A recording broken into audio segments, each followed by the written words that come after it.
काही माणसं आपल्या आयुष्यात कायम राहण्यासाठी येत नाहीत.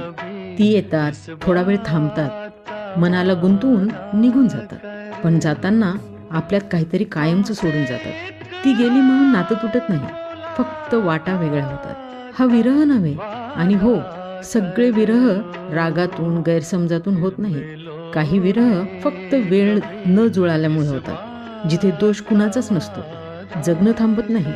प्रेमात काही शब्द न बोलताच राहतात, कारण प्रत्येक भावना व्यक्त करता येतेच असं नाही.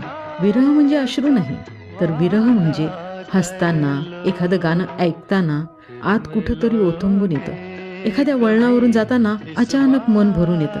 पण परत भेट होईल ही खात्री नसते. शांत मनाची व्याकुळता असते. कारण काही भेटी नाती वाचवण्यासाठी नसतात, त्या फक्त मन हलकं करण्यासाठी असतात. आणि म्हणूनच इजाजत, आंधी, कभी कभी या सिनेमातील भेटी प्रेमात जिंकत नाहीत, पण माणसाला समृद्ध करतात.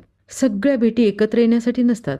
काही भेटीनंतर हे लक्षात येतं की काही नाती टिकत नाहीत, पण ती आपल्याला बदलून जातात. हेच कदाचित प्रेमाचं खरं यश आहे.